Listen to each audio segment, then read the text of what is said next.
ফিকহে হানাফি মোট 60টা বিষয়কে সামনে রেখে মাসালা আলোচনা করে, মাথায় রাখবেন। এর মধ্যে সর্বপ্রথম ফিকহে হানাফির কাজ কোরআন দেখে। কোরআনে যদি ফিকহে হানাফি কোনো আমল পেয়ে যায় এবং এটা যদি একদম কোরআনে পাওয়ার পর এটার সাথে যদি অন্য কোনো কিছু সাংঘর্ষিক হয়, এটা ফিকহে হানাফি নেয় না। এটা আপনার মাথায় রাখবেন। ফিকহে হানাফি যদি কেউ ভালোভাবে পড়ে তখন সে বুঝতে পারবে মাসালার ক্ষেত্রে ফিকহে হানাফি কতটা কঠোরতা অবলম্বন করে, যা অন্য কোনো ক্ষেত্রে আপনি পাবেন না। এতটা কঠোরতা অবলম্বন করে ফিকহে হানাফি, এটা সত্যি কথা।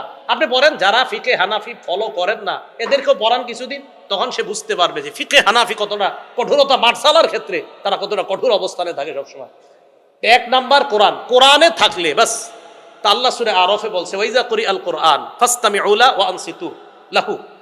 আল্লাহ তাআলা কোরআনে বলছে যখন কোরআন পড়া হয় তখন তোমরা এক নাম্বার কাজ হলো কান পেতে শোনো, 2 নাম্বার চুপ থাকা। দুইটা সমন্বয় করলে চুপ থেকে কান পেতে শোনা। আচ্ছা, বুখারী শরীফের 757 নম্বর হাদিসে নবী এক সাহাবাকে বলছে কোরআনের যে অংশ সহজ সেই অংশ থেকে বড়, তো বরে ওই অংশ বরে উনি।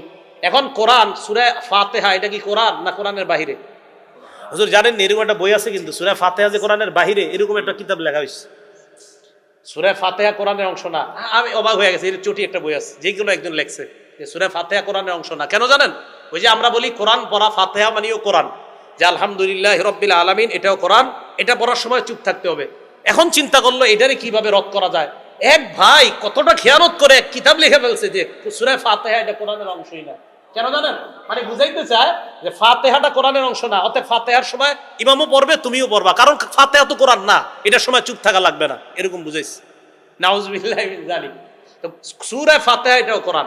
ওয়াইদা করি আল কোরআন, যখন কোরআন পড়া হয় কান পেতে শ্রবণ করা। এখন দেখেন, কান পেতে শ্রবণ করা আবার চুপ থাকা, দুইটা হুকুম আল্লাহর।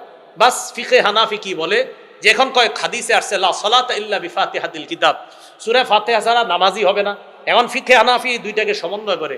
আচ্ছা, কোরআনে আসছে কোরআন পড়লে চুপ থাকতে হবে, হাদিসে আসছে ফাতিহা ছাড়া নামাজ হবে না। ফিকহে হানাফি এখানে দেখে যে কোরআন পড়লে চুপ থাকা এটা আল্লাহর নির্দেশ। বাস এখানে ফিকহে হানাফি কি বলে যে কোরআন যখন পড়া হবে, এটা যেই পড়বে, ইমাম সাহেব যখন পড়বে পিছনে যারা থাকবে তারা চুপ থাকতে হবে। এখন প্রশ্ন উঠবে ফিকহে হানাফির উপর, তাহলে লা সালাতা ইল্লা বিফাতিহাতিল কিতাব এই হাদিস কোথায় যাবে? এটার ব্যাখ্যা ফিকহে হানাফি এইভাবে দেয় যে লা সালাতা ইল্লা বিফাতিহাতিল কিতাব এটা লিল ইমাম আও লিল মুনফারিদ, এটা হলো ইমামের জন্য। ইমাম যখন কেরাত পড়ে তখন মুক্তাদি পড়া দরকার নাই। আপনারা বলবেন পড়া দরকার নাই কেন? হাদিসে আসছে আবার ইন্নামা জুইলাল ইমাম লিউতাম্মা বিহি, ইমামকে সামনে দাঁড়ায় তার অনুসরণ করার জন্য। আরেক হাদিসে আসছে আল ইমামু জামিন, আমার আপনার সব দায়িত্ব ইমাম সামনে নিয়েই দাঁড়ায়। তো কেরাত পড়ার দায়িত্বটা ইমাম সামনে নিয়ে নিছে।